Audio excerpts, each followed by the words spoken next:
Hello friends, today we will start with the direct solution of an numerical with the help of node method.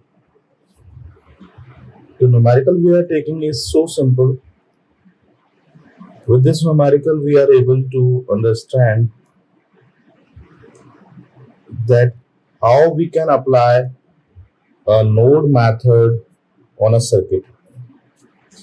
हम कह सकते हैं कि मेरे पास में यहाँ पे एक सर्किट है, इस सर्किट के अंदर मेरे पास में 3 रेजिस्टेंसेस हैं और मेरे पास में यहाँ पे एक डीसी सोर्स भी रखा है। इस डीसी सोर्स का जो वोल्टेज है वो है around 20 volts. Now let us से कि मुझे इस 3 जो मेरे पास में यहाँ पे जो सर्किट दे रखा है, इस सर्किट के अंदर सबसे पहला मुझे आइडेंटिफाई करना होता है कि इसके अंदर टोटल नंबर ऑफ नोड्स कितने दे रखे हैं। तो मैंने मेरे प्रीवियस वीडियो में भी बताया हुआ है कि हम टोटल नंबर ऑफ ब्रांचेस देखते हैं कि टोटल नंबर ऑफ ब्रांचेस किसी एक पर्टिकुलर पॉइंट पे कितनी ब्रांचेस मीट कर रही हैं, उसके अकॉर्डिंगली हम उसको नोड्स बताते हैं। जैसे मैं ये देख रहा हूं कि यहाँ पे इस वाला जो पॉइंट है, इस पॉइंट के अंदर मेरे पास में एक ये ब्रांच मीट कर रही है, एक ये ब्रांच मीट कर रही है और एक ये ब्रांच मीट कर रही है। तो जैसे ही मेरे पास में एक ब्रांच, 3 ब्रांचेस मीट कर रही है, मतलब मेरे पास में ये जो नोड है ये नोड ए है। मेरे पास में यहाँ पे अगर मैं देखूं तो एक ये और एक ये 3 मेरे पास में ब्रांचेस मीट कर रही है, तो मैं इसको एक कॉमन नोड कह देता हूँ। तो मेरे पास में एक कॉमन नोड है। ये जो पॉइंट है इसके अंदर 2 ब्रांचेस मीट कर रही हैं, एक ये वाली है और मेरे पास में बची हुई ये वाली ब्रांचेस हैं। तो ये कॉमन पॉइंट है, यहाँ से लेकर के यहाँ तक का पॉइंट भी कॉमन ही है ना। व्हाट कि अगर मैं ये बोल रहा हूँ कि मेरे पास में एक नोड ये है और एक मेरे पास में ये नोड है, मेरे पास में एक नोड ए है, एक नोड बी है। तो मैंने मेरे प्रीवियस वीडियो में भी बताया हुआ है कि सबसे पहले हमें पहले नोड आइडेंटिफाई करना होते हैं, उसके बाद में हमें बताना होता है कि हमें कोई भी जब हम कैलकुलेशन करते हैं, वोल्टेज डिफरेंस निकालते हैं या पोटेंशियल डिफरेंस निकालते हैं, तो हमें एक रेफरेंस नोड मानना होता है। अगर मुझे रेफरेंस नोड अज्यूम करना होता है तो मैंने आपको पहले भी बताया हुआ है कि रेफरेंस नोड निकालने के कुछ रूल्स हैं। सबसे पहला रूल कहता है कि जिस पॉइंट पे मैक्सिमम ब्रांचेस मीट करती हैं उसको हम रेफरेंस नोड मान सकते हैं। तो इस वाले नोड पे कितनी ब्रांचेस मीट कर रही है? 1, 2 एंड 3। तो मतलब यहाँ पे 3 ब्रांचेस मीट कर रही हैं। इस वाले जो पॉइंट है या फिर इसको कलेक्टिवली इसको अपन बात कर रहे हैं तो इस पे कितनी ब्रांचेस मीट कर रही है? 1, 2 एंड 3। तो मतलब पहला जो रूल है वो नल एंड वॉइड हो गया है यहाँ पे। अब हम सेकंड रूल की तरफ जाते हैं। सेकंड रूल कहता है कि हम उस वाले नोड को रेफरेंस नोड अज्यूम कर सकते हैं जहां पे सोर्स का नेगेटिव टर्मिनल कनेक्ट हो रखा हो। तो सोर्स का नेगेटिव टर्मिनल यहाँ नीचे वाले नोड पे कनेक्टेड है, मतलब बी वाले नोड पे नेगेटिव टर्मिनल कनेक्टेड है, इसलिए मैं इसको रेफरेंस नोड अज्यूम कर लेता हूं। मतलब मेरा बी जो नोड हो गया वो बन गया वी रेफरेंस, और रेफरेंस नोड का जो पोटेंशियल होता है, जो वोल्टेज होता है, वो कितना होता है? 0 वोल्ट्स। अब मेरे पास में बचा कौन सा? एक node, that is node A. अगर नोड ए मेरे पास में बच गया है तो इस नोड को मैं बोलता हूं VA। मतलब मेरे पास में इस नोड का जो वोल्टेज है वो कितना हो गया है? VA। अब अगर मुझे कैलकुलेट करना है कि इसके अंदर जो करंट जा रही है, लेट अस से उसको I1 मान लेते हैं, इसमें जो करंट फ्लो हो रही है उसको I2 मान लेते हैं, और इसमें जो करंट ट्रेवल कर रही है उसको अपन I3 अज्यूम कर लेते हैं। तो मेरे पास में 3 करंट्स आ गई। अब मैं इस पे KCL अप्लाई कर रहा हूं। तो KCL कहता है sum of all the currents should be equals to 0 on a particular point. तो मतलब मेरे पास में इस ए वाले जो नोड है उसके ऊपर जो तीनों करंट है, that is I1 plus I2 plus I3 is equals to कितना हो गया? 0 हो गया। टोटल नंबर ऑफ इक्वेशंस कितनी बननी चाहिए?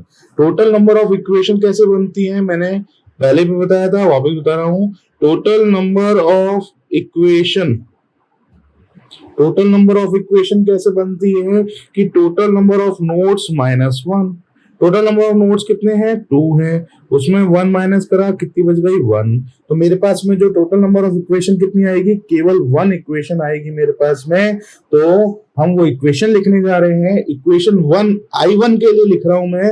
I1 की करंट यहाँ ट्रेवल कर रही है, तो एक नोड से दूसरे नोड की तरफ चलेंगे, first node and second node, और उसके बीच में जितना भी पोटेंशियल है, मतलब लेटस से मुझे I कैलकुलेट करना है, तो I इज इक्वल्स टू क्या होता है, V बाय R। ठीक है, अब मुझे I1 की वैल्यू कैलकुलेट करनी है, तो I1 बराबर क्या है, इसका अंदर जो वोल्टेज है, इधर से लेकर के यहां से लेकर यहां तक का जो वोल्टेज, तो यहां से यहां तक का वोल्टेज कितना है, VA माइनस जीरो क्यों लिखा, क्योंकि इसका पोटेंशियल कितना है, जीरो, तो VA माइनस जीरो, और बीच में एक और वोल्टेज आ रहा है मेरे पास में, कितना आ रहा है, -20। देखो मैं करंट ट्रेवल करा रहा हूं इस डायरेक्शन में, अगर करंट पॉजिटिव से अपवर्ड डायरेक्शन में जा रही होती तो मैं यहाँ पे लिखता पॉजिटिव, लेकिन अगर मैं करंट यहां से ले रहा हूं अपोजिट डायरेक्शन में, इसलिए यहाँ पे सिंबल क्या आ गया, नेगेटिव, तो डिवाइडेड बाय आर, आर कितना है इस ब्रांच का, 2।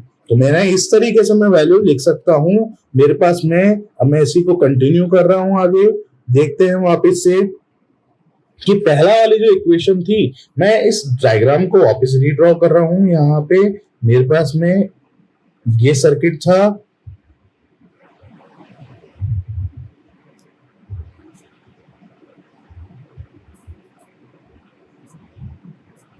इस सर्किट में ये 2 था, ये 8 था, ये 4 था, और ये है आपके पास में 20। This one is I1, this one is I2, और दिस वन इज I3।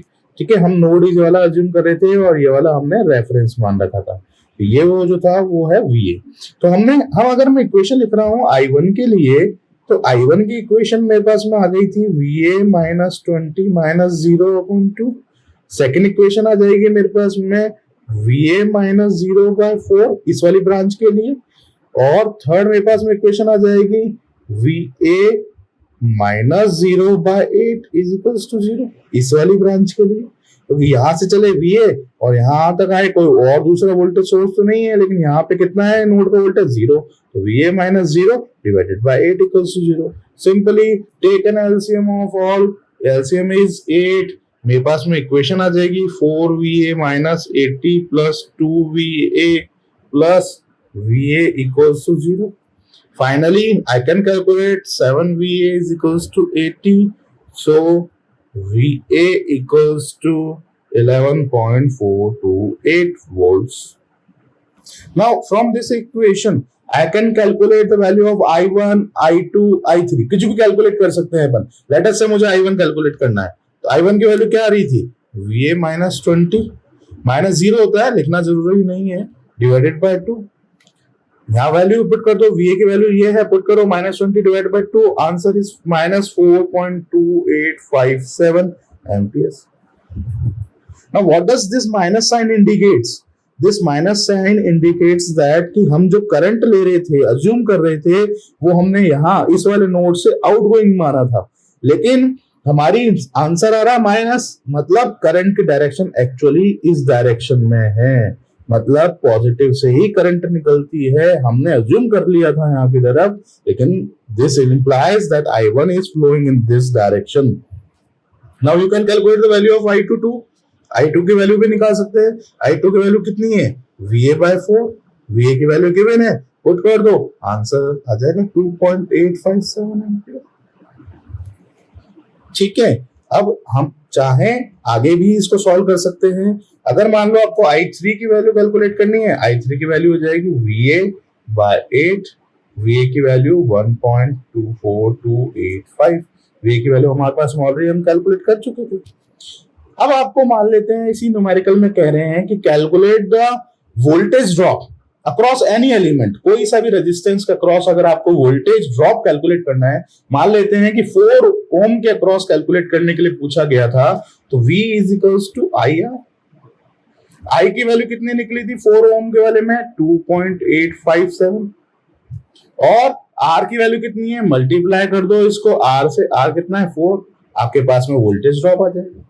मान लेते हैं आपसे पूछते हैं कि पावर लॉस कैलकुलेट करें इसी 4 ओम के रेजिस्टेंस में, तो पावर लॉस का फॉर्मूला क्या होता है, I²R। सिंपली 2.857 को स्क्वायर करो और 4 से मल्टीप्लाई कर दो, you will get the answer in watts. So that's all. If you like this video, please share, please like it, please subscribe it. Thanks.